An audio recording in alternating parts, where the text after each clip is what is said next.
Hey y'all, and welcome to Routeless, the podcast for the career dreamers, the late bloomers, and the what am I doing with my life crowd. I'm your host, Grace Kasprak, and here we get real about the messy, winding, and totally unpredictable journey of figuring it all out. Each week I sit down with someone who's somewhere along the path, some who found their path, and some who are still paving it. And we talk about the real stuff, doubt, risk, passion, purpose, all of it. So if you're craving clarity, connection, or just a reminder that you're not alone in this, you're in the right place. So let's get into it. Welcome, Annabelle. Thanks for having me. Yeah, I'm glad to have you. I'm very excited to be here. I know, you're our first entrepreneur. Oh, well, fun. First one that's like tried and true. Okay, I love that. We've had a few that have like dipped their toes in or like just starting. But like you just celebrated your 5 years. 5 years in business, which is so crazy. I feel like I'm not even like old enough to have a 5-year business, but yeah, it's been insane. We celebrated on Monday. So that's so exciting. 5 full years, and then you have like a super fun event this weekend too. I do. Yeah, we have 2 fun events. We have an event this Friday. We do a country EDM night with a local DJ in a local bar here in Charlotte at Hoppin'. So it's called Mint City Music is the DJ. He's local to Charlotte. He does like all country EDM remixes all night long. It's like super fun. It's like all of your favorite country music songs that you love, and then he just remixes them so they're more of like a party vibe. Okay. And then Hoppin' is the bar. It's in South End, and we did it last month as well. So we are doing it again. This is going to be our second time. And then we bring all of our merch from our brand, and it's honestly super fun. And then Saturday morning, we're hosting a cowgirl-themed Pilates class. So it's a big weekend. It is. And you have 2 different times for the Pilates class, right? So we have a 12 o'clock class and a 1 o'clock class. We have 42 people in each class. In each class? Yeah, we have 42 people in each class, and then I think we have 6 influencers in each class. So it'll be a massive day. It's like absolutely insane.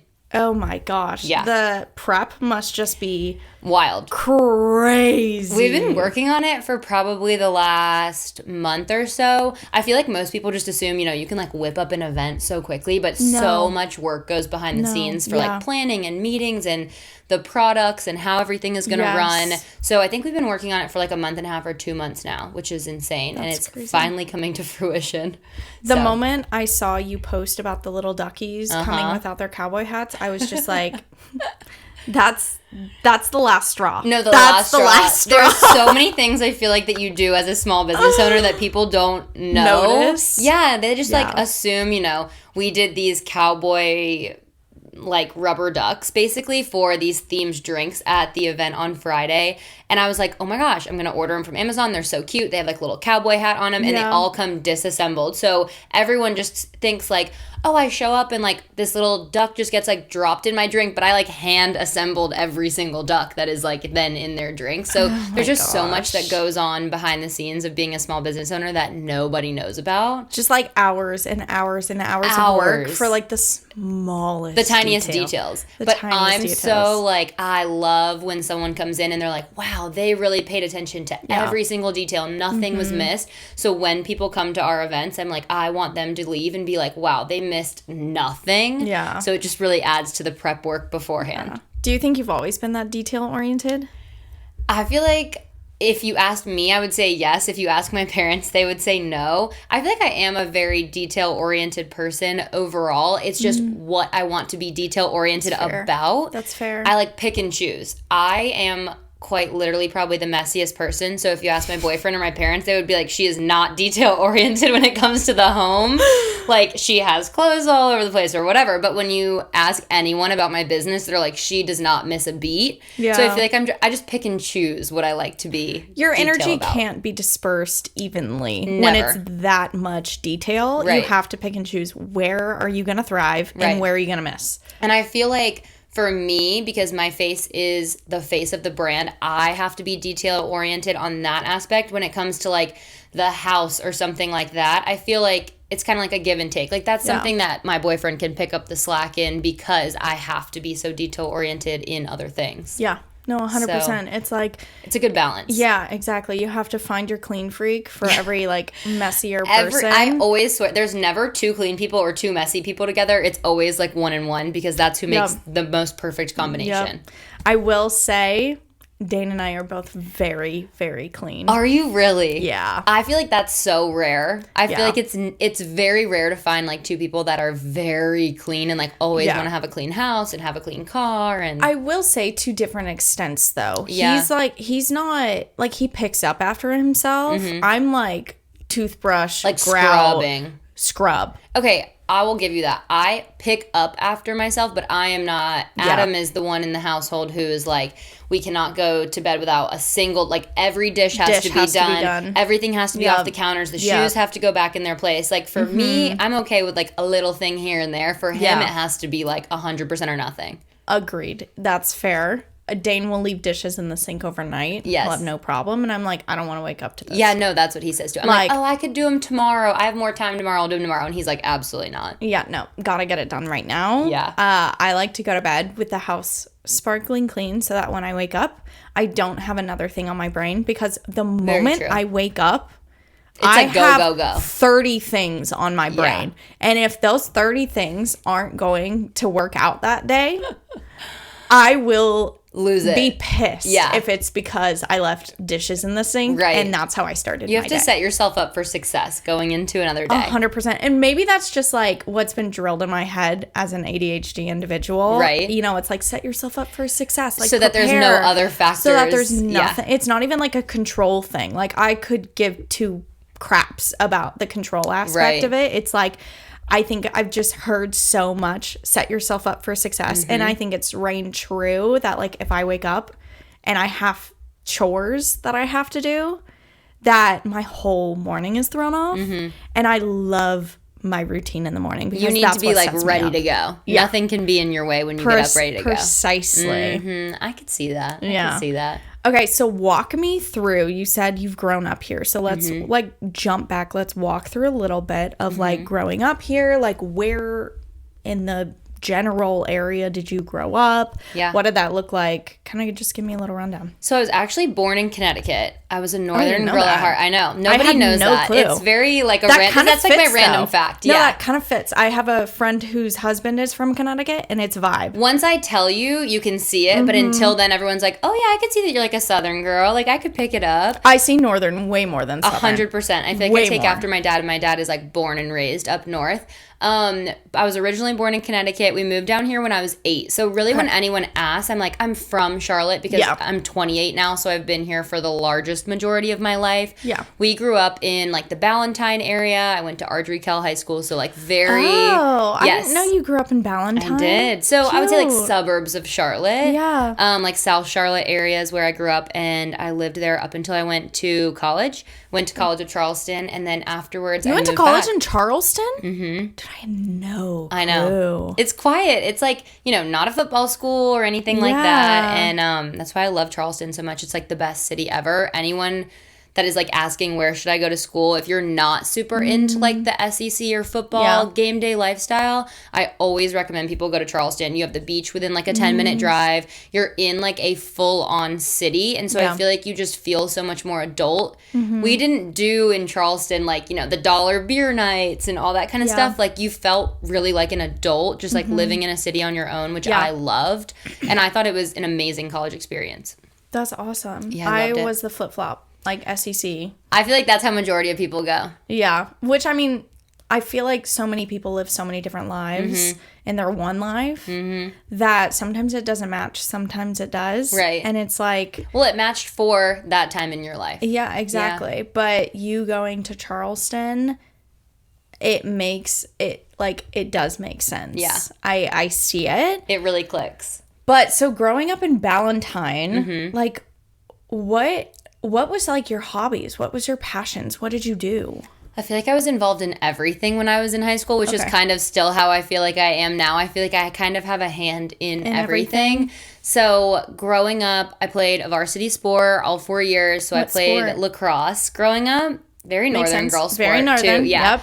Yep. So I played lacrosse growing up. I was in DECA, which is like a marketing club. So I was in that. Yeah. And I feel like I was just very involved in like all kinds of clubs, activities, people, friend groups. I feel like I kind of had like a friend in each group. Yeah, like I don't necessarily feel like I was like in one group specifically because I was in AP classes. I had friends that were in AP classes. Because I was in DECA, I had like marketing focused friends. Because I played sports, I had sports friends, which I feel like really helped make me a very like well-rounded person, especially growing up and then being in Charlotte, which I feel like has a lot of different people here. Yeah. There's just like so many different groups of people to be around and so many different personalities. And like, you know, obviously once you get to a bigger city, you have people coming in from all other cities. I think Charlotte is such a transplant city. Like no 100%. One is really from here. Everyone comes here afterwards. Yeah. So I feel like it really sets you up like when you are involved in a lot of stuff when you're younger. I feel like it really sets you up to be able to adapt to different types of people that you meet while you're older. Yeah, which is 100%. Great. 100%. I think the way that the city is built, as you said, because there's so many transplants, because, I mean, you rarely meet people that are born, like literally born and raised here. They always call them a unicorn because, like, no one is ever born and raised and stays. Exactly. I feel like Charlotte has so many different influences, whether it be the food, the city, the, you know, sports, whatever it may be. Like, all the different aspects of the city have something from all different places. 100%. And therefore, I feel like it makes the city really well-rounded. Yes. And I think that's something that a lot of other cities lack. And therefore, I think growing up here, as you did, I think the city would really prepare someone to be well-rounded because you have opportunities in each different area if you want it.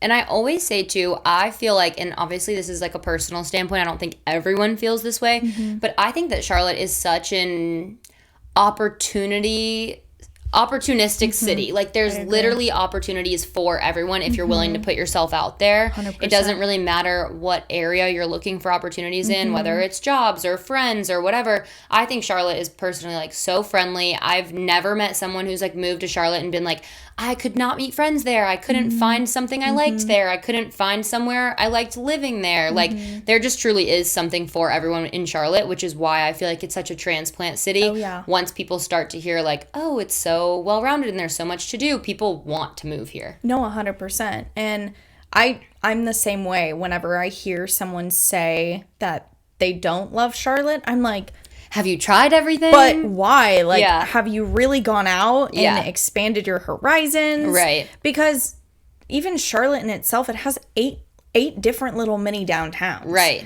One for each all these vibe. Different little neighborhoods. Yeah, there's literally a vibe or a neighborhood for everyone. You know, you could live in South End. You could live in Uptown. You could live in Dilworth. There's really just a neighborhood or an area for everyone to, like, find comfort in, which I feel like makes it such an easy city to be in. 100%. And, like, every single different stage of life. Oh, 100%. If you're young, you're in your 20s, okay, you have South End. You're growing up, you got married, okay, maybe you're moving a little bit out. Right. Like, or maybe you're living in, like, Plaza or Uptown or whatever it may be.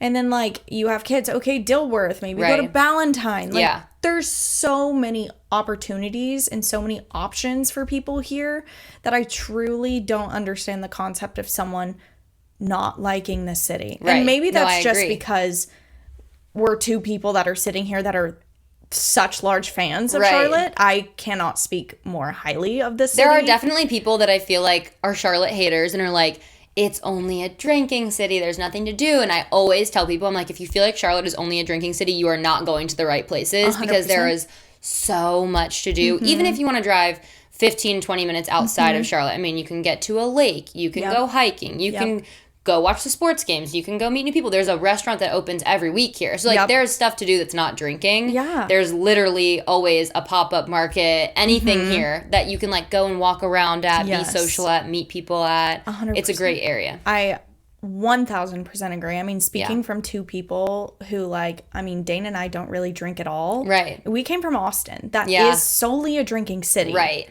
And moving here, it's not that at all. Yeah. Like, we're both so comfortable. We have so many things to do as both together and individuals. Right.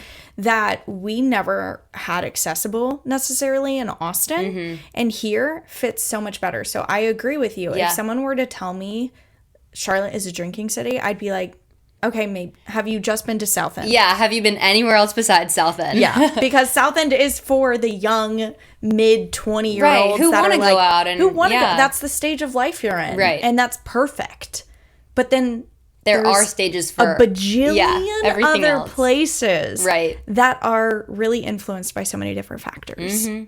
So you were a floater in high school. You touched so many different things. Right. What made you decide that you wanted to go to college? I would say it definitely wasn't like a pressured situation. My parents were never like, you have to go to college. But I was like, why would I not go and see what's out there? I had lived in Charlotte for forever at that point. And I was like, let me just kind of like get out, see what's out there. Yeah. Go. It's like such a great place to meet people. And at that point, I had kind of known what I wanted to do. I didn't know exactly. And I was like, maybe college will like tell me what I want to do. Or I'll just get like a better understanding of it. And I had grown up always wanting to have like a store or a boutique of my own. I've worked retail since I was probably 15. Like once I got my permit, I could drive anywhere. I went to work. And I've worked a retail job basically ever since. And that's kind of what my brand is now.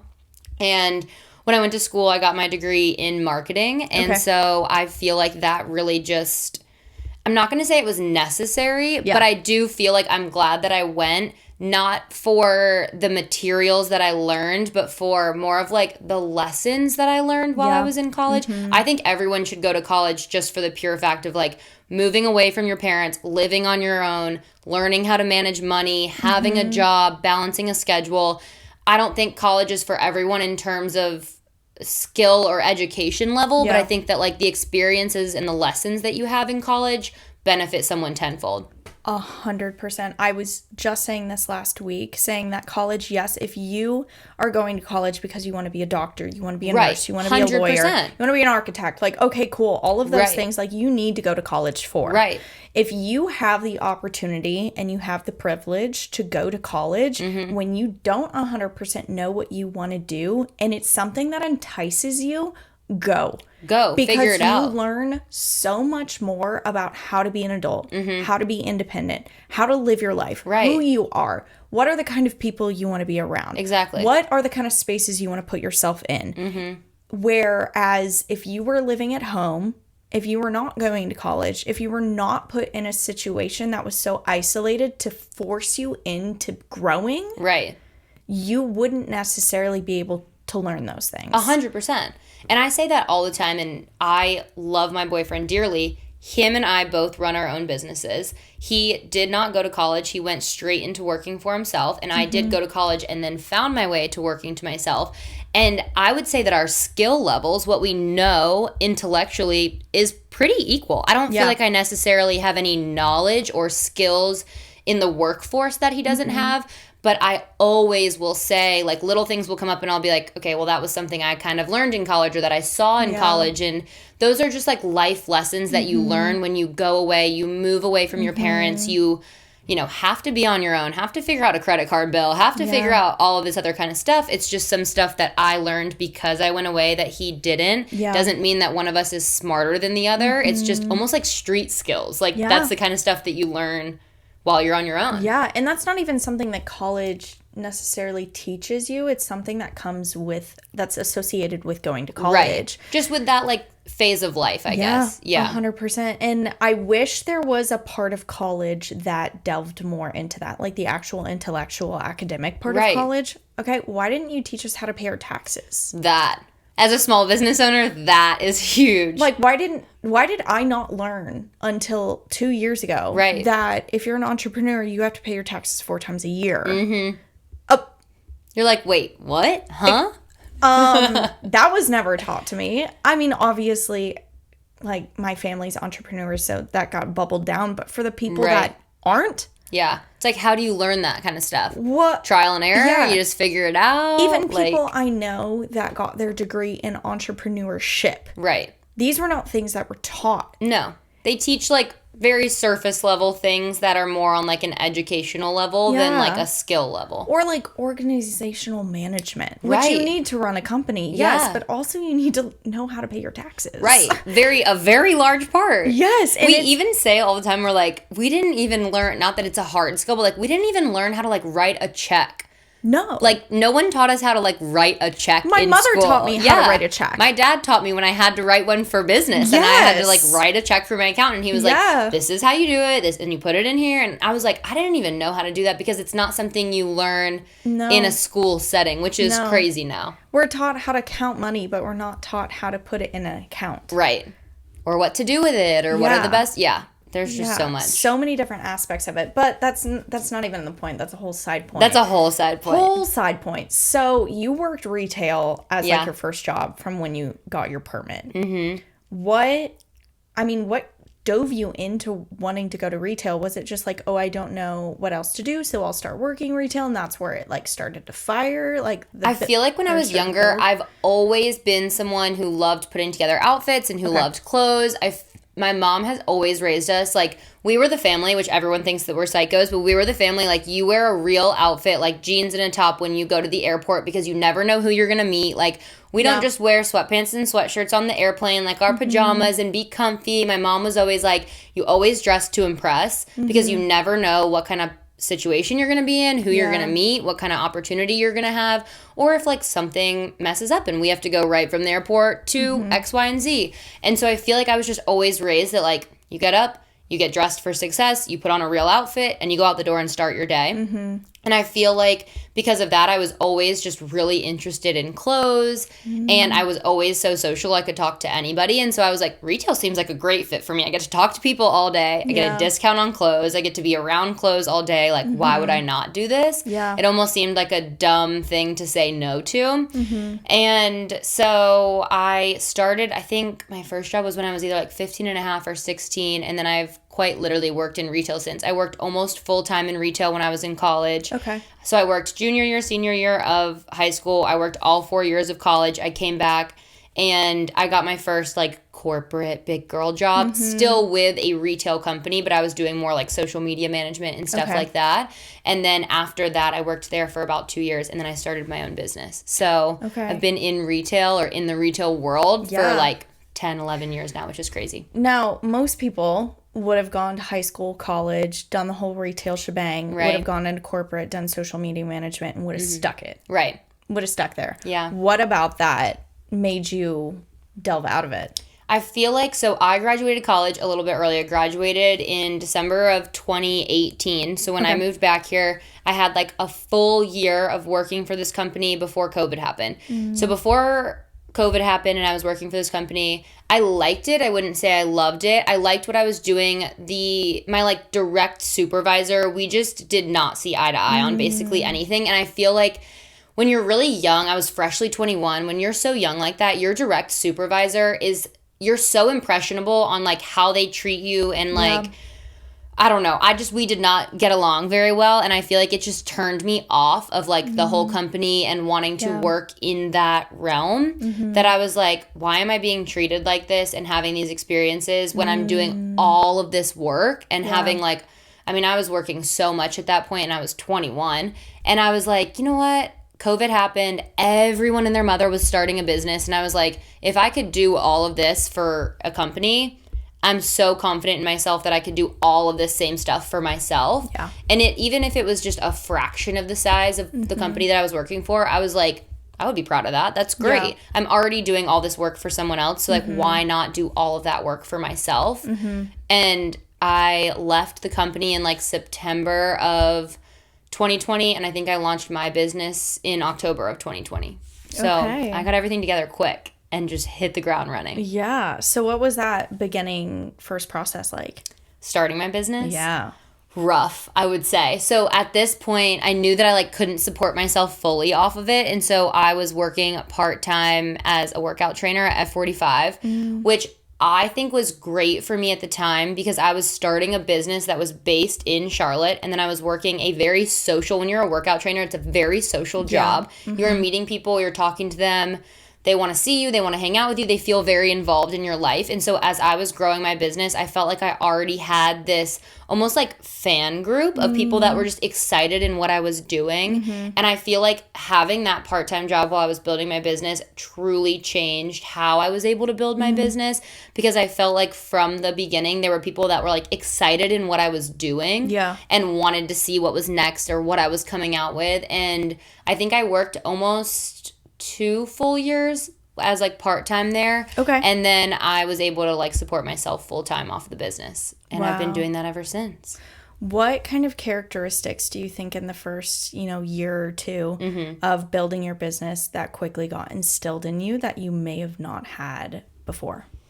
Even if I didn't have them, maybe I had them to like some degree, but they were definitely heightened. You have to be so detail oriented. It is not even funny. I think that's like a huge thing for running your own business. And you also, in the beginning stages at least, have to be so willing to wear every single hat. Like at that point, there was not one job that I was not doing. I was getting the products, I was taking pictures of the products, I was posting the products, I was packing and shipping your products, I was answering customer service, emails, DMs, whatever about the products. That there was really not one part of the business that I was not doing. Yeah. And then obviously as you get farther into it, the biggest piece of advice that I've gotten as a business owner is do what you're great at and outsource the rest. Yeah. And I think that has been such a game changer for me, because no one can wear all the hats all the time. Yeah. There eventually will become a time when you physically cannot wear every hat. Yeah. And it's definitely a huge adjustment, especially as someone, I'm like, this is my baby. Like, You're I letting built go. this. Yeah. And like, you have to let a part of it go.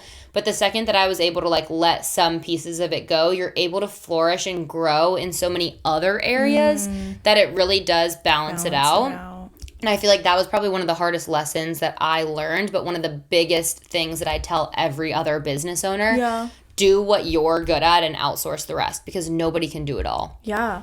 What kind of characteristics do you think that you had going into it that were vital for you to be able to continue with it? I think you have to be very confident and you have to be very excited and passionate about what you're doing, because not everyone is excited and passionate about what you're doing. No one knows what you're doing, you know, in the beginning. So I feel like you really have to have like the passion and drive to keep it going, even when no one else sees the vision of the company. Yeah. When you're starting from the ground up, and my business has 1000% evolved from like what it started as to what it is now, but you have to be so like excited and driven and confident in what you're doing that no matter what it is, people are like, ooh, what is that? I'm excited about that too. Like, that's cool. I want to see what she's doing. And so even if you're not selling 1 million units of something, if you're selling 10 units and you are so excited about it and you are so all in on the product, other people are going to want to be all in on the product. So I would say like the biggest thing as you're starting a business that you have to have is you have to have that passion and drive that like, even if no one else supports you in the beginning, like you're still so excited about what you're doing. Yeah. And then the following kind of comes later. Yeah, it's like the bubbling over effect. Exactly. Like you have to have so much extra that other people 100%. get it for free. Right. And then they're like, oh my gosh, wait, that excitement got me excited. Right. And now I'm jazzed about whatever you're doing. 100%. And now I feel like we're at the stage where, you know, we have girls all over TikTok and Instagram that are like, oh my gosh, I'm obsessed with her. Like, we love the company. We come to every pop-up. And now people are so excited about it. But that's 5 years in. Yeah. So when I first started doing pop-ups or events or posting on social media, no one was excited about it because there wasn't really anything to be excited about. Yeah. But I put my head down, I grinded, and I worked for 5 full years. And now I feel like I've really built something that people are so excited about. No matter what we come out with, people are like, I have to go to that. I have to see what she's coming out with because I love everything else that she's done now that I want to see what she's coming out with next. Yeah. So speaking of like people being excited about what's coming out next, what was involved with the business at the beginning? Because right now it's retail, right? Right now it's like a lot of comfy sweats, a lot of sweatsuits, a lot of like that kind of vibe, hats, like cute, very athleisure, comfy clothes. Yeah. How did it start? Was it that same vibe? No. So when I first started, I was strictly like a women's boutique. Like bought wholesale, picked out all the pieces that I wanted, curated the collections, sold them online. very much so just like a trendy boutique, I would say.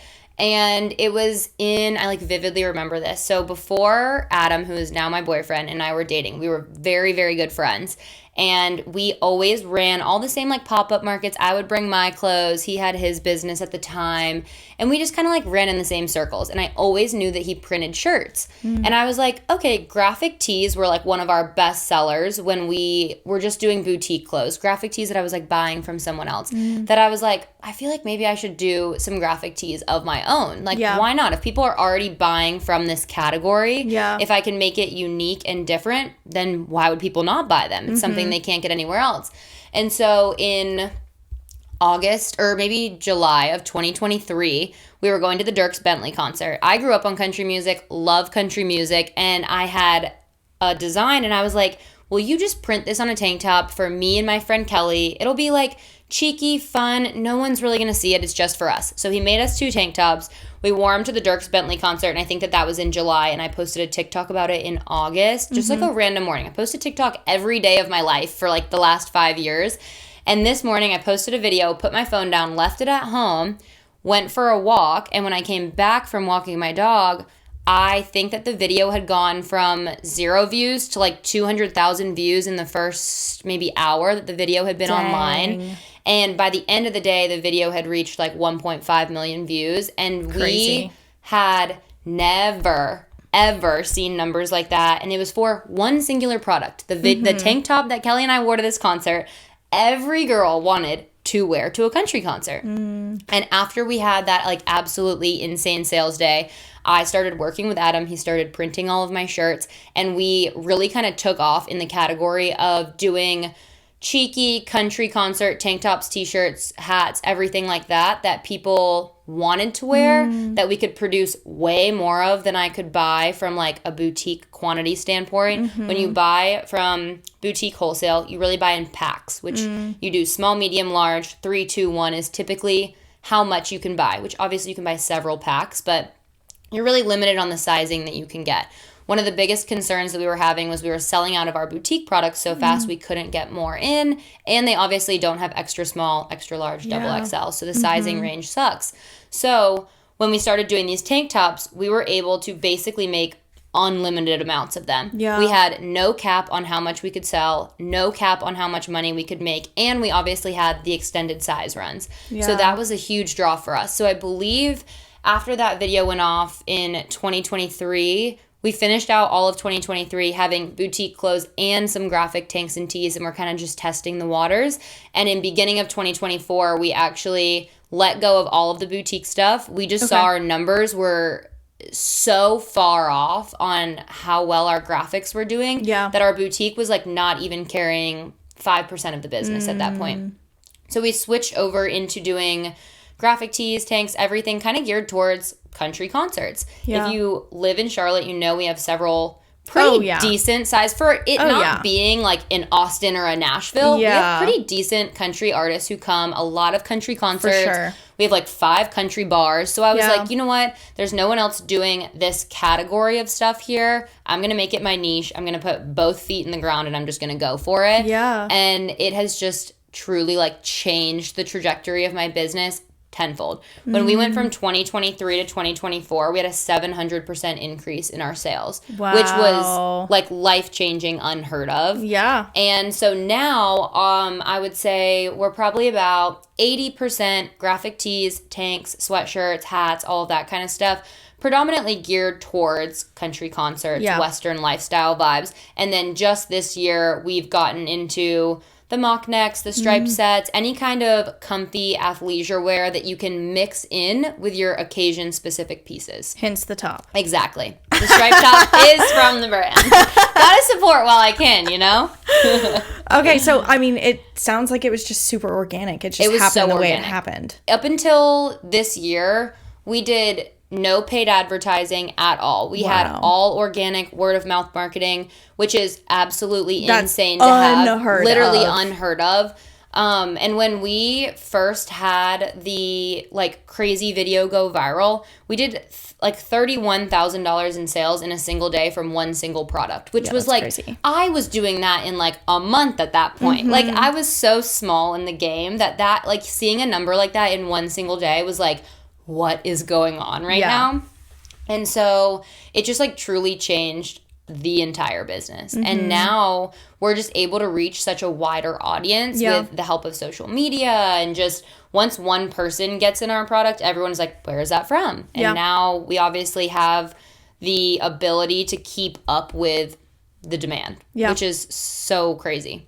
That's awesome. So let's run back to more of the beginning days, right? I'm sure there were several days where you're like, why the heck am I even doing this? Oh my gosh. Like, I'm sure, as you said, you've been posting every day on TikTok for 5+ years. I'm sure there were so many days where you were like, okay, this is like not getting any traction. What am I even doing? Like, why do I even have this business? I'm not, I'm not making enough. It's not growing. Like, I just feel stagnant. To other people that would feel similar or in a similar stage of their career, their venture, whatever it may be, what would you say? Because what got you through? And this is going to be a little bit harsh, but I feel like this is what people will need to hear. You will still have that feeling several years in that you had at the beginning. And I think that's been the hardest pill for me to swallow as well. So I let people know it as they are getting in. I think some people see, oh, well, like I'm in the beginning of starting my business and I'm not making $10,000 every day and I'm not selling out of every product. And there's still days 5 years in that I don't sell out of every product that I want to sell out of, and that I'm not doing $10,000 a day in sales. Business, the epitome of business is having highs and lows. Like that is what makes a business a business. You will have some days where you are literally like, what is this? How did I even get here? These are crazy numbers. I'm selling out of everything. And you could literally 2 weeks later not sell a single product. It's just how it is in business. I even saw, which I'm not like the craziest big fan of Set Active because there's always drama around there. But I was listening to a podcast that Lindsay Carter was on, which if you know Set Active, it's a multi-million dollar company. And she said 2024, which was only a year ago, was their hardest year in business yet. Like she literally did not know if they were going to make it. They were just like not doing the numbers that they wanted. They were overbuying. And then they changed so many different things that now they're just like on the up and up this year. They're doing crazy collaborations. They're selling out of everything. Like, I just think some people just assume, like, the farther along you get in business, it's just easy. Like, everything just falls into place. And I hate to be the one to say it, but unfortunately, that's just not always the case. You just have to be strong enough to get over the lows to get to the highs. And then they're there. You just have to be willing to, like, keep going. Truck it. You got to truck it. You just have to. And it's not going to be fun. And you might be really upset and you might cry. Whatever you think is going to be a sellout might not sell out. But every single time that I've put myself in a position and been like, ugh, I hate where we're at right now. And we're not making the money I want to make. And I feel like we should be so much bigger than we are. Or other people who started at my same time are so much bigger than I am. Every single time that I'm like in that rut or in that low, something so crazy cool happens on the other side of it. Like I remember vividly, I was like, oh, we're not making the numbers that we were making like at this time period last year. Like I wish we were. And I was just posting for fun, like very lighthearted about it because I was like, you know what? Numbers aren't great. Whatever. I'm just going to post for fun.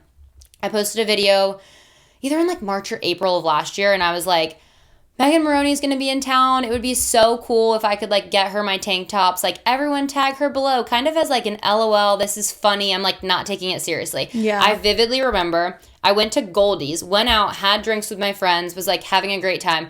I woke up the next morning. The video had, like, 100,000 views. Megan Maroney commented on it. Her team reached out. They sent me and Adam to the concert for free. We were able to give Megan Maroney all of our tank tops, like, all of our best sellers. And she was on tour with Kenny Chesney at the time. And she wore them for like the next 12 shows straight while she went out on stage with Kenny. And so then I was like, I was in such a low 2 weeks ago being like, we're not at the size I want to be at. None of our tank tops are selling. And then the biggest A-list country music celebrity is now wearing my products. We're selling out of them left and right. Everyone wants to know where they're from. And it's just like so crazy. You really have to be able to put in the grind. You just got to keep the hope. You have to keep, you're literally living on hope and dream right now. Yeah. Like that something great is going to happen. But it never goes away. It never goes away. I still feel like that. Adam still feels like that. We both have been running our business. He has had a business since he was like 16 or 17. And I mean, I've had my business for 5 years. So between the two of us, we have quite a bit of ups and downs that we've gone through on the business end. But it's just something that never goes away. You have to just be, like I said in the beginning, so excited about what you're doing that it doesn't matter whether you're making $500 a month or $50,000 a month. You have to just be so excited and passionate about what you're doing. Yeah.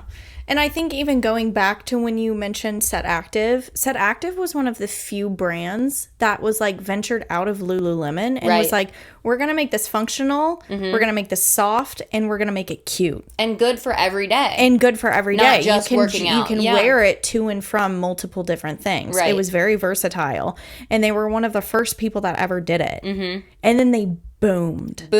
Literally boomed. It's like crazy to see their success now. It's like so insane to see. And so I feel like even looking at big companies like that, you know, whether you're a small business starting out or you're like I know myself, I do everything for the most part by myself. I have 2 great girls that work with me and they're amazing. I will never be at the scale that Lindsay Carter is at because of what I want in life. You know, I don't want to build a multi-million-dollar company. I want to have fun, enjoy my life, live my life to the fullest, and still be like, this is my dream, this is my passion, and I'm going to see it through. And I love that. I love my business more than anything. I'm not trying to make my business a multi-million-dollar business. Yeah. But whether you have a small business or you're setting out to build the next Set Active, you have to be so excited about what you're doing that it doesn't matter whether you have a rough year or not. You're still so excited about it. She didn't care she cared. But she didn't give up just because she had a bad year. No. She kept going. And you want to know what? She's now like a major household name in the athletic industry, and it's insane. She shifted. And you really have to be so willing to shift and adapt. The climate, the people, the industry, everything changes so frequently. You have to be so willing to adapt to like, what is next? What do people want? And then that's where you have to take your business. So tell me a little bit about that process for you, like figuring out like what's next, what do people want? How are you looking into that and being like, okay, this is what's next, this is what's going to happen?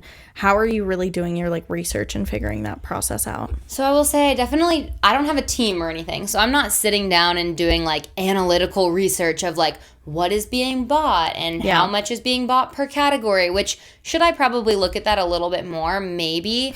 But I started my brand for girls who were just like me. I was going to country concerts. When we shifted into the graphics category, I was a girl going to country concerts. I didn't want to go and sweat through like a little sundress every single time that I was out like dancing and jumping around. I wanted to be comfortable. I wanted it to be something that I could move and dance around in, and I wanted it to fit the occasion. That was such a gap in the market. Even if you look now, there's just not a ton of cute graphics that 100%. Are more like country western geared. And I was like, you know what? I saw that there was a gap in the market. I shifted from boutique to the western kind of country concert tank tops, and it crushed for me.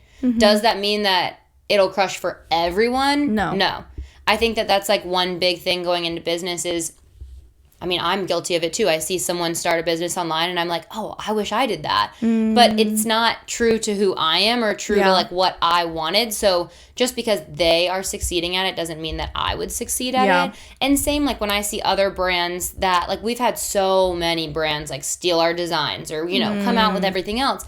And I look and they've on their little things it's like 0 sold. So I'm like, just because you take my design and you want to use it on something else doesn't mean that it's going to sell for you the same way it sold for me. Well, I mean, it all comes down to like branding and who you are as an individual. Like if it fits who you are and you can sponsor that and promote that and like back that, great. But that's not going to work for the next Joe. For the average person. Yeah, it just doesn't work. And so I feel like that goes back to like you have to be so confident in what you are selling and what you are putting out.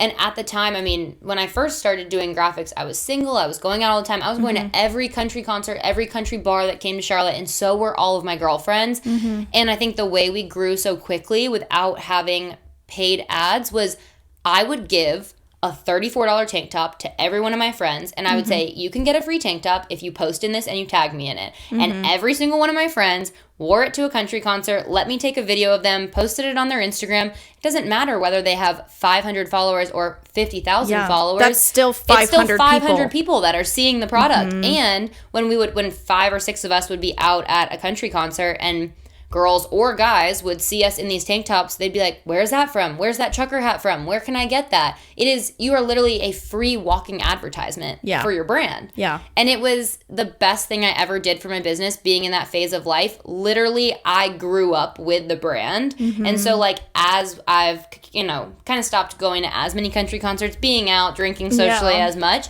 I've thrown in more of the activewear and the athleisure pieces that you can wear while you're working from home, while you're a little bit older. I just turned 28. I'm not wearing like a little spaghetti strap tank top out to the bar every single night like I was a few years ago whenever I first started. So, I think it's just staying true to who you are, selling what you believe in, and being able to back it as the face behind the brand. Yeah.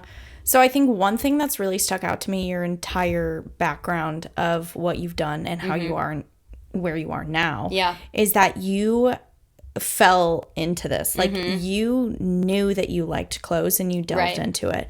For someone who's maybe has the entrepreneurial spirit, knows that's what they need to do, but they don't know their avenue, what would you tell them? Ooh, I think that is a great question. I would say, if you don't know what you want to do, but you know that you want to have a brand of your own or a business of your own one day, go out and try every single thing. Get an internship, get a part-time job, go work at a charity event, go work for one of your friends. It doesn't matter what you do, but I think until you figure out what you want, you need to try everything. Yeah. And then something's going to stick. You're going to be like, wow, I was great at this, or wow, I had so much fun doing this. And then you're going to be like, that's what I want to do for the rest of my life. Yeah. And I think, and both myself and my boyfriend, both of our businesses have adapted and kind of grown with us. He started printing his own t-shirts, and he had a graphic t-shirt company for guys. And now he's kind of dissolved that company, and he screen prints for everybody else now, including my company. And so, it's okay to like kind of shed layers of your business as you grow. Figure out what's working, how you're making money. Obviously, that's a big part. You can't be doing something you're not making money at. And so it's okay that like your business kind of shifts and grows with you, as long as at the end of the day, you're still so excited about what you're doing. Yeah. No, 100%. I think that's great. I think that's great advice, just being able to try everything. Trial and error. I think that's something that a lot of people get stuck in. They're like, oh, I chose one thing, I need to stick with it. No. And in reality, if you're not happy where you are, you're never going to be happy where you are. 100%. So try something new. I also think, and obviously this is not for everyone, but my dad has always instilled in us, he was like, I do not care what you do as long as you like what you're doing. Yeah. He's like, if you need help 10 years down the line because you started a business and it's failing, great. We'll be there to support you. You'll find a different job and you'll change career paths. Yeah. He was like, I would so much rather you try at something you love and fail at it than never try. Than never try at all. Right. And I always say that too. Like, I'm so glad that I started my company so young, because I do want to get married and have kids one day. And obviously your timing is not, you don't have as much free time, as much availability to like grind it out, work crazy hours, as you would when you're 22, 23, 24. Yeah. So that was like one of the things I was like, if I didn't start my business when I was so young, I don't know if I ever would have started it. Yeah. Because then life happens. Yep. And then you get older, and then you get married, and then you have kids, and then you're running on their schedules. So I was like, the one thing that I wanted to do for myself was to try it. Even if it failed 2 years in, at least I can say that like I did the one thing I really wanted to do. Yeah. Test it out. If I failed, I failed. You know how many jobs? Anyone can go get a job. Even if it's not what you want to do. You could be a bartender. You could go do whatever. You could nanny. There's always a backup plan out there. But it's so much better if you try what you actually want to do first. Even if you fail at it, then you can always find something else. Yeah, I think quit and failure in today's society has such a bad connotation. 100%. But truly the best advice I ever got given by my dad from a very young age was get good at being bad at something. 100%. Get good at failing. You're going to fail. Get good at quitting. Especially if you want to be a small business owner, you are going to fail. Yeah. Like, there are going to be times that you're like, what am I doing? Yeah. This is not working out. And that's just part of the game. Yeah. It's all like running a business is literally all trial and error. You figure out if something works. If it does, great. If it doesn't, you move on to the next thing. Moving on. And you keep going. Yes. And that's literally what it's like running a business all day. It's like the game of cat and mouse. Like you're just trying to figure out what works, what doesn't work, and you keep going. Exactly. I mean, there's never a right way to do something and a wrong way to do something. You look at CEOs, you look at successful small business owners, and there's not one thing that you can duplicate really from them. I mean, you can take their advice and you can take their history and you can try to rework it the best that you can, but their success is never going to make you success in the way that their happiness makes you happy. Exactly. Yeah. It's so different for everyone. It is. But it's really cool to watch. You know, I think now I've surrounded myself with many other local small business owners who I love, and it's so much fun to like see everyone's success, but you know, one person's success is so much different than the others, and it doesn't mean that 100% one is right and one is wrong. Yeah. It just means that they're different. It's like, you know, you could get up Mount Everest by walking, or you could get up Mount Everest by running, but you both get to the top of Mount Everest. So it's like there's not a right way and a wrong way to get to the top or to get success. You just have to try, and you have to be willing to do whatever to get there. So, I mean, speaking about running up Mount Everest and walking up it, how have you dealt with burnout? Because I'm sure there's multiple points to where you've been like, I would love nothing more than to quit. Oh, 100%. I honestly feel like this year actually has been like my burnout year. I feel like, so 2023, we really started our graphics. They took off. 2024, I feel like I literally did not sleep the entire year. 2024, I had no employees. So I was doing anything that came from the company came from me. I was creating all of the designs. I was picking all of the products. I was the model in every single photo shoot. My mom took my pictures, so still did not have anyone for that. We took everything on iPhone for a full year. I made every single TikTok content that came out. I packed and shipped every single order. We also last year got into 2 big retailers. So we started wholesaling we're in all of the Tilly's stores across the US right now. And we're in a few Palmetto Moon locations. And then we also expanded and we're in about like 50 boutiques across the US. All of our products are. So I took on creating all of our wholesale division, taking on all of our wholesale clients. I was doing every single thing by myself this year. And I remember like the first thing that I told my boyfriend when January started was I was like, I'm not doing that this year. Yeah. I was like, I need to be able to take a break, to be able to take a step back and like really focus on what I'm good at in the company. Like I had said before, you have to figure out what you're good at, do that, and outsource the rest. And I feel like this is the first year that I've actually been able to breathe and be able to outsource the rest. And I feel like that's so crucial. Like honestly, at the end of last year, I was like, I don't even know if I want to do this for another year because I was so burnt out. I was like, I feel like I was wearing every single hat possible that I couldn't even keep up. Shoe, everything, pants, everything, shirt, everything. And I feel like it's a little bit different for my business than a lot of other businesses, but my business is I'm the face of the brand. So I am at every event. I am in front of the camera every single day. Everyone is like following the brand based on like me and who I've built it around. And I feel like that adds a whole different level to it. You have to be on all the time. I don't just get to like, you know, throw my hair up, sit in my sweatpants and like hide behind a computer screen all day. I have to be ready, talking to people. When we work like pop-up events, there's like 8-hour-long pop-up days that I am talking to people nonstop and basically repeating myself all day, which it's so much fun. That's how I've gotten to build the community, was talking to people. I love it. But it takes so much out of you that like you really have, I'm sure you feel that way in solid core. You talk for an hour straight. Every single thing I do in life, I talk. Right. Which you are a talker, so it's good for you. It's a good thing for you. But even on some days, I was just saying this the other day. I woke up, I went to group study, and then I went and got coffee, and then I caught up with a friend, and then I came home and I recorded a podcast, and then I taught 3 classes, and then I came home and chatted with Dane, and it was like 9 p.m. and I was like,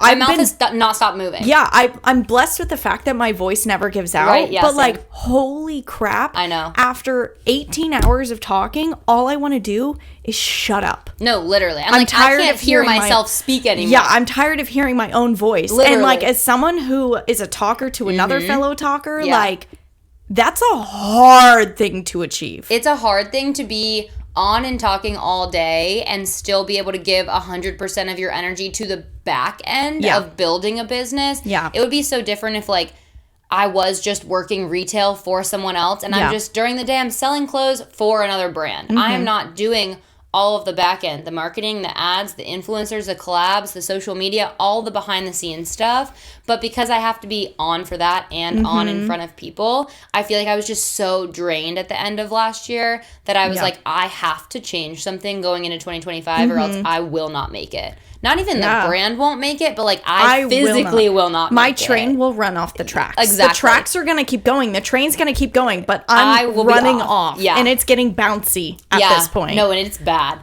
And so I feel like I really, really this year had to like sit down and be like, it's going to be hard. I'm going to have to give up some pieces of the brand that I don't want to give up. But in order for me to mentally be okay and just like, you know, be a normal human being too. I was 27 at the beginning of this year. I just turned 28 and I was like, I want to live a normal life. My friends that have a 9 to 5, clock in, clock out, and have fun. And I was like, I just want to have fun. And I was working like 80 hours a week. And obviously I'm also dating a small business owner. So we both work 80 hours a week all the time. We're always on.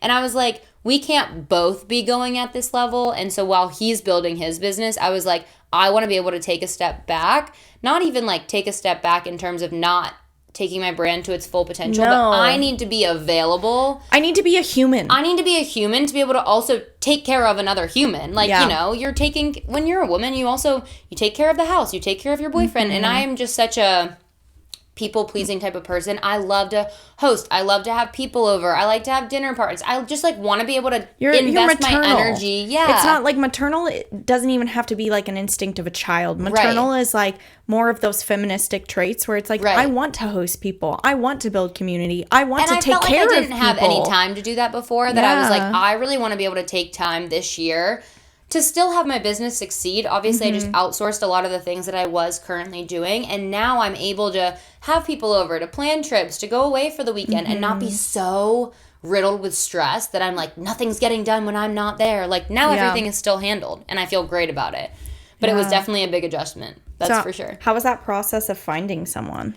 So I actually think I got really lucky. So when I was working part-time at the gym, this group of girls that I started hanging out with from the gym who are now all of my best friends, one girl was like, hey, like I've seen you posting online. I've like come to a few of your pop-ups.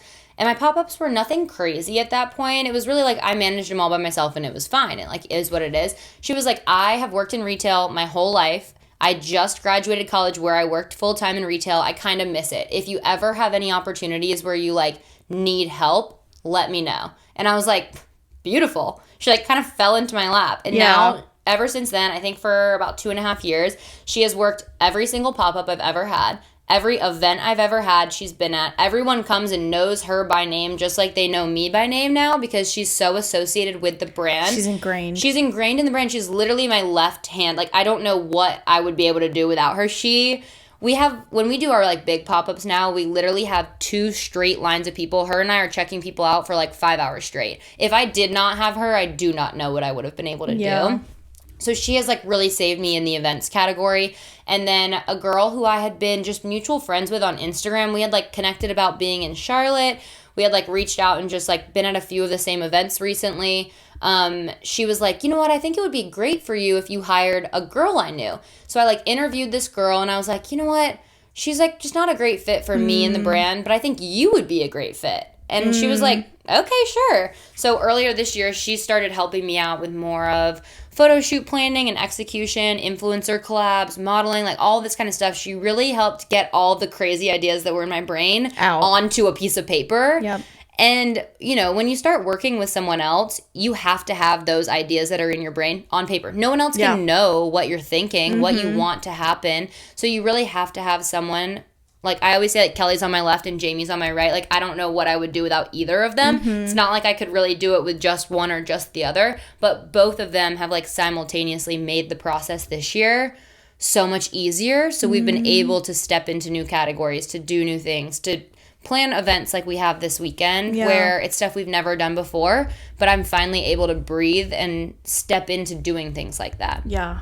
So it's just really made my life so much easier. Yeah. It's insane. I mean, that sometimes I feel like loosening control is the best thing that you can possibly do. Oh, 100%. Yeah. And I feel like so many things, when you like loosen your control a little bit, so many other things fall in place for you that you were like overlooking because you were so rigid before that you were overlooking things. And now when you're like a little bit more loose and calm and your brain is operating at a better level, you're able to like really think things through and see things through and be like, wow, oh my gosh, look what's right in front of me. Yeah. It's amazing. A very old therapist of mine used to say that living life with your hands crossed across your chest is keeping everything in, but it's also keeping everything out. And the moment you open up your hands, you can let stuff go, but you can also let so many things in that you didn't even know that you were wanted. Options. Yeah.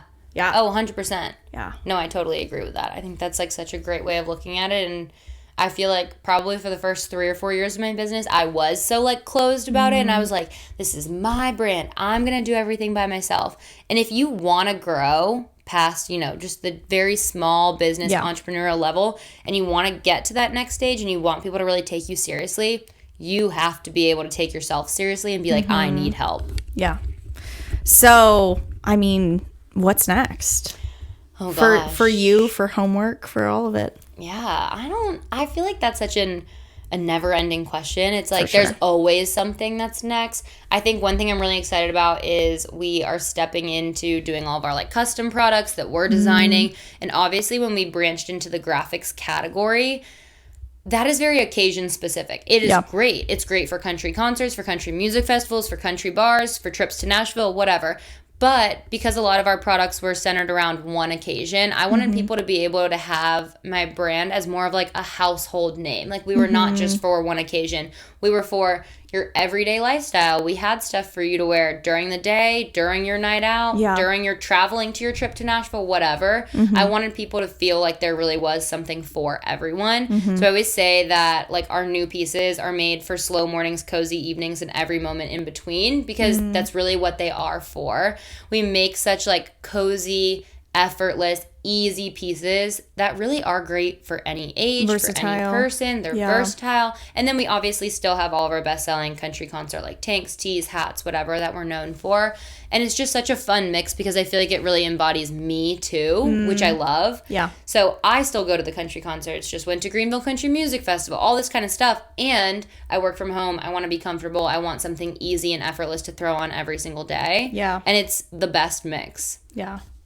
I mean, I think just collectively looking back at all the things that you've done and the journey that you've had, I mean, the development has been wild. It's been crazy. It's honestly like one of the wildest developments ever. And I always say, like, when I first started, I had no idea that I would be like doing what I am today. I obviously always was like, well, I'm going to start a boutique because I've always worked in boutiques and that's what I know. And the evolution of it has been wild, but we always say that my boyfriend and I probably would not be dating if it wasn't for the one tank top that went off. Yeah. And it's so crazy. Like, you never know how your life is going to change and how you're going to meet people and how things are going to transpire. And it's just so crazy because if I didn't ever start doing tank tops, I don't know if it would have taken off, if we would have ever like really spent time together like that. And now we work together every day and both of our businesses are like super intertwined and it's the craziest thing ever. But it really all happened because of a tank top, which is insane. That's so funny. Yeah. So, last brand-related question. How did you come up with the name? I knew this was going to be a question.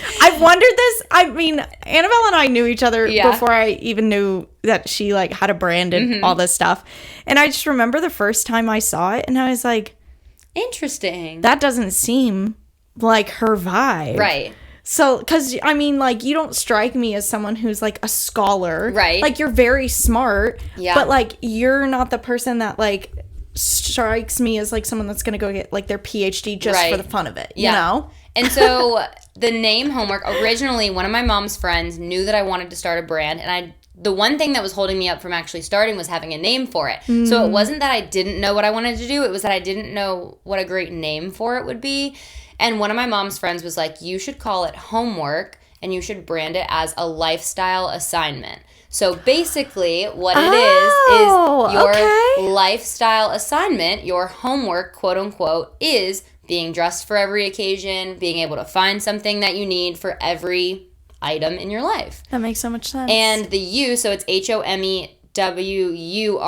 The U is a horseshoe. So the U, so we took the O out of homework, and the U is a horseshoe, which kind of ties in like the country concert vibe that we have. Okay, cute. Okay, now I get it. Now it makes a lot more sense. Now I get it. Now I love it. Okay. So we really branded it as like a lifestyle assignment. I wanted people to be able to come to homework and feel like they were getting something for every occasion. Yeah. Okay, so last question, pretty general here. But obviously this podcast is about helping people figure out like what do you want to do versus like also what is even entailed with these kinds of positions and like what do you need to be able to do them, what do you not, leave at the door, what do you bring in, what do you learn, all that kind of stuff.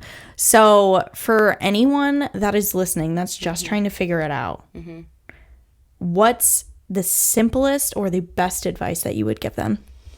Ooh. I know. Very tangent adjacent to some of the other questions, but this one's a much more general. Okay, so from like a general standpoint, I think the biggest thing, if you want to start a business of any kind, or if you just want to have like a brand that's like tied to you, I would say try everything. Like I've said before, try everything, fail, and then you'll figure it out. Yeah. I always tell everyone, it doesn't really matter what you're selling as long as you want to sell it. Yeah. Like, there's 100 people at the pop-up that we do, right? I am not out there selling soap, but Bob down the street, he loves soap. He loved selling soap to people, and he wants to do that. And you know what? Just because our paths are different, maybe he tried selling shirts, didn't work out for him. He found soap, and it did work for him. Yeah. I think one of the biggest things is, like, try everything, figure out what you like, and then go from there. Yeah. And I think that really applies to every aspect in life. Like, whether you're figuring out a city to live in, a person to date, a job to have, whatever, you're so young. Like, do not tie yourself down to one thing until you find something you actually like doing. Yeah. It is not worth being miserable in your young 20s.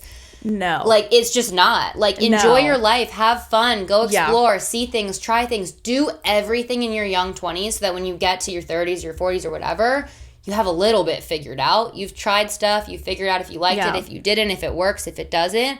And then you can finally settle down a little bit longer. But your 20s are truly for figuring it all out. Whether that means it works or it doesn't, it's for figuring it out. It's truly just meant for trial and error. Yes. It's meant to, like, your 20s are literally there for you to fail. 100%.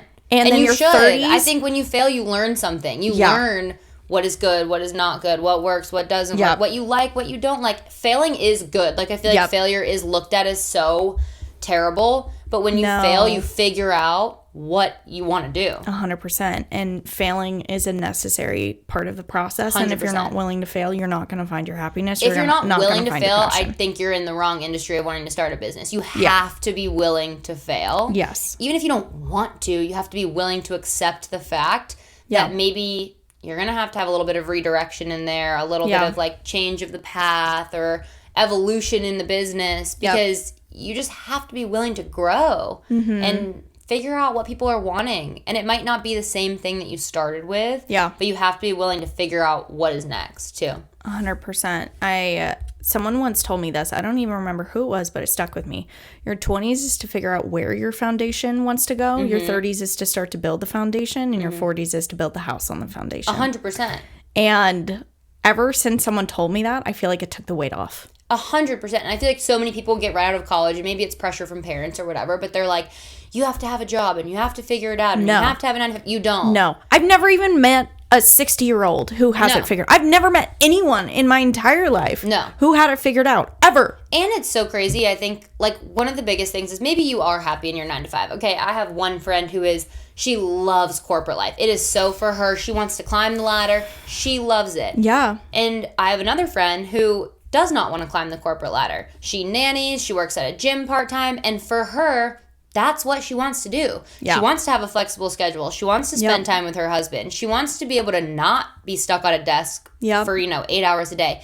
And neither of those are wrong paths. No. It's just what you want to do. And they both figured out, this is what I want to do. And this is what makes me happy. And there's not a right or a wrong there either. No. And I also think looking at it from a perspective of like a parent, like you want your kid to be stable. You want your kid to like be able to be more successful than you.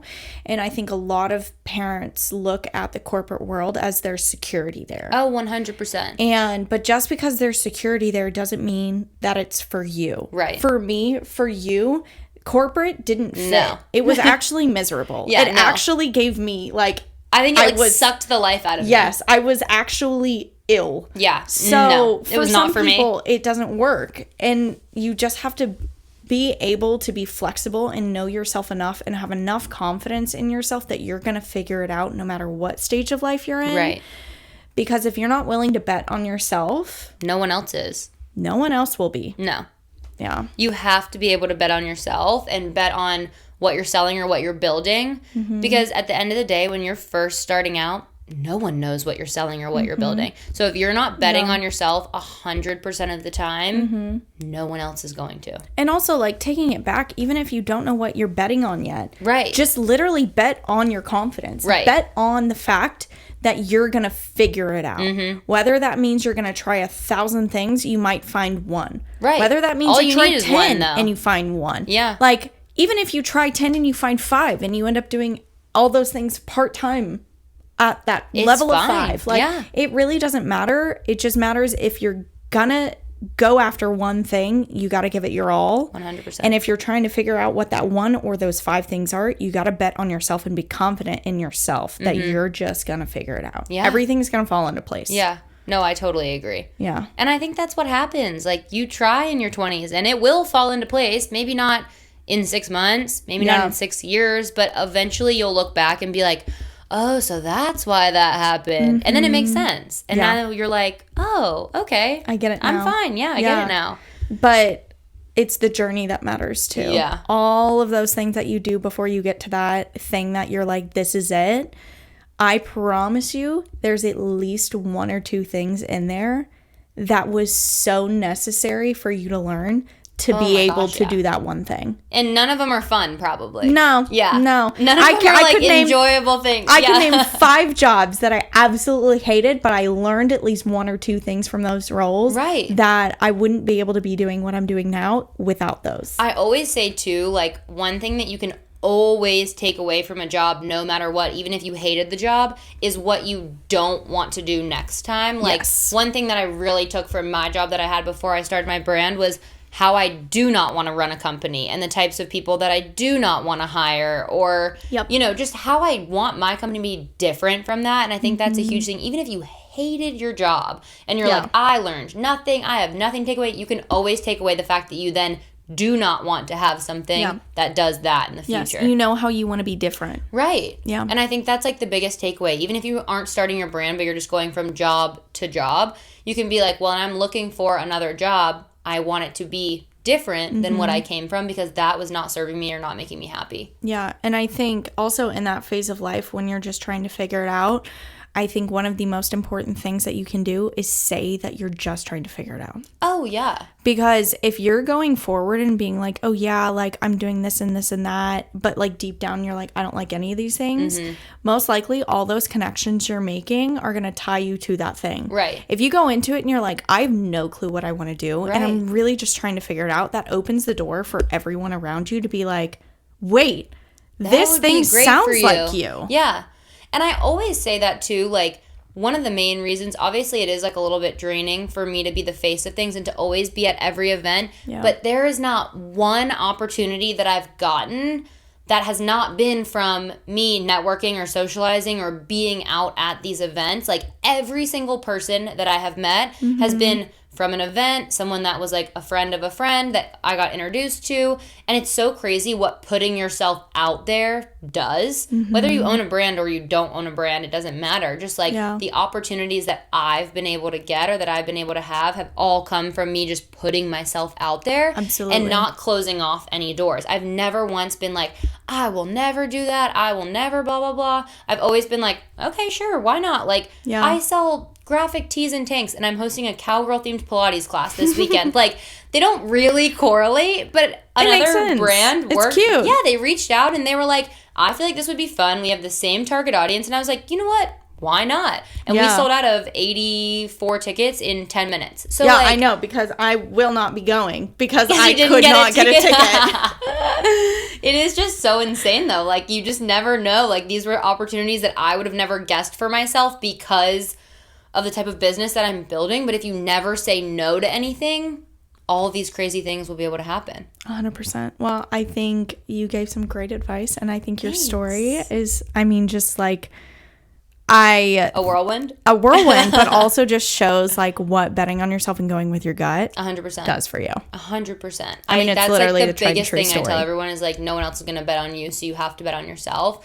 You have to be so willing to be excited about what you're doing that eventually everyone else is going to be excited as well. 100%. You just got to wait for the catch on. You just got to wait for it to kick in with everyone else. else. It'll happen. It might not be on your timeline, but it will happen. Yeah. Okay. But yeah. Well, thanks for coming on. Thanks for having me. This was fun. I know. I'm so excited. Boop, boop, boop, boop. Oh, do you want to plug your brand even for my 10 subscribers? I would love to plug it. Okay, all 10 subscribers, listen here. My personal platform is Annabelle_Johnson on Instagram. My brand is Shop.Homewurk, homework with a U, so HOMEWURK.